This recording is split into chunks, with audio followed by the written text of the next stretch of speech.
आपके पंचायत के मुखिया जी, जिनको सरकार इतना तनख्वाह देती है कि अगर साल भर का तनख्वाह वह इकट्ठा कर ले, फिर भी वो अपने तनख्वाह से एक मोटरसाइकिल नहीं खरीद पाएंगे।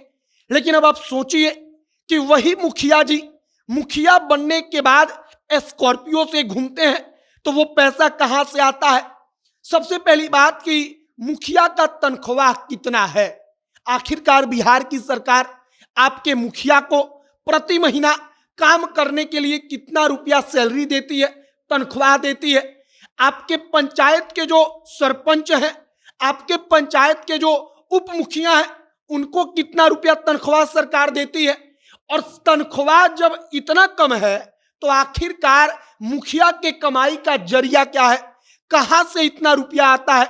इन सब पर आगे बातचीत करेंगे, सब कुछ आपको बताएंगे।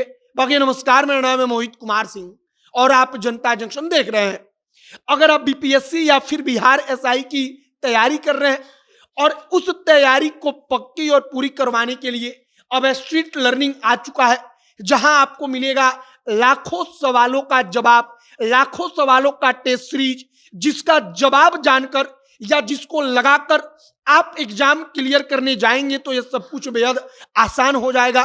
टेस्ट सीरीज खरीदने के लिए अभी इनके वेबसाइट streetlearningedu.com पर जाएं या फिर प्ले स्टोर पर ऐप इनका डाउनलोड कीजिए और वहां से आप बीपीएससी की टेस्ट सीरीज खरीदिए, वह भी मात्र 699 रुपया में, और बिहार एसआई की टेस्ट सीरीज मात्र 499 रुपया में। अधिक जानकारी के लिए आपको स्क्रीन पर वो तमाम चीजें दिख रही होंगी। बाकी ऑफर सीमित समय के लिए है, आप जल्दी कीजिएगा। हम वापस आते हैं अपनी खबर पर। बिहार के मुखिया को कितना रुपया तनख्वाह मिलता है? आप में से अधिकांश लोगों को यह पता भी नहीं होगा कि आपके पंचायत का जो मुखिया जो बुलेट लेकर घूमता है, स्कॉर्पियो लेकर घूमता है, अगर 5 साल तक वह लगातार अपने तनख्वाह को बचा कर रख ले, हर महीने का तनख्वाह मतलब कि 60 महीने का तनख्वाह, फिर भी वह अपने पैसे से एक बुलेट नहीं खरीद सकता है, मतलब कि इतना रुपया तक वह इकट्ठा नहीं कर पाएगा। लेकिन मुखिया स्कॉर्पियो खरीदता है। अब सबसे पहले तनख्वाह के बारे में बात कर लेते हैं। जो बिहार सरकार मुखिया को देती है वो 2500 रुपया महीना का तनख्वाह होता है। 2500 रुपया का मतलब कि एक साल में अगर आप जोड़ेंगे तो यह 30,000 रुपया होगा। 30,000 रुपया एक जो मुखिया है उसको पूरे एक साल का तनख्वाह मिलता है। अब 30,000 रुपये एक साल का, तो 5 साल का हिसाब किताब आप निकाल लीजिए। अब आइए उप मुखिया पर। तो जो पंचायत का उप मुखिया होता है उसको मात्र 1200 रुपया प्रति महीने का तनख्वाह मिलता है, और जो सरपंच होता है उसको भी 2500 रुपये का तनख्वाह मिलता है। अब आते हैं मुखिया के ऊपर कि मुखिया को 2500 का तनख्वाह मिलता है। 2500 रुपया तो इतना कम है कि किसी का घर न चल पाए, तो उस 2500 के तनख्वाह के लिए इतना मारामारी क्यों होती है? लोग लाखों लाखों खर्च क्यों करते हैं?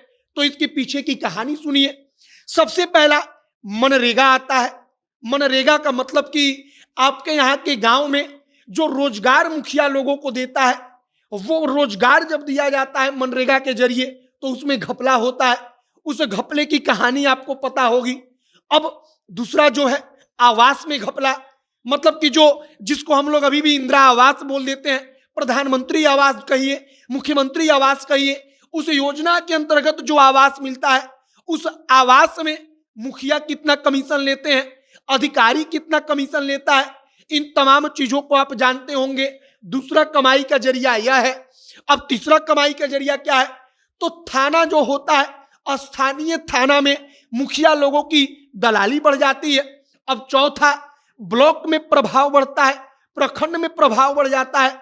उस प्रभाव के कारण जमीन का मामला हो, चाहे जो भी मामला हो ब्लॉक का, उसमें मुखिया लोगों की कमाई होने लगती है। और इसके बाद जो अपने ग्राम पंचायत में काम कराने के लिए पैसा आता है, मसलन वो नाली बनवाना हो, मसलन वो गांव का सड़क बनवाना हो, कहीं मिट्टी भरवाना हो, इन तमाम चीजों को लेकर लाखों लाखों का फंड आता है। तालाब खुदवाना हो, उसको लेकर लाखों लाखों का फंड आता है। और इन तमाम चीजों के जरिए मुखिया की कमाई होती है, और उसी कमाई से स्कॉर्पियो आता है, बुलेट आता है। बाकी हमने आपको सैलरी बता दी। मुखिया महीना में मात्र 2500 तनख्वाह पाता है, उप मुखिया मात्र 1200, सरपंच मात्र 2500 और साल में मुखिया 30,000 रुपए एक साल का टोटल जोड़कर उसका तनख्वाह आता है। आपकी राय क्या है कमेंट बॉक्स में लिखकर बताइएगा। वीडियो वहीं पर समाप्त करते हैं। तमाम खबरों के लिए हमारे साथ बने रहिएगा। कैमरे से विशाल खड़े हैं और मैं मोहित कुमार सिंह। बहुत बहुत धन्यवाद।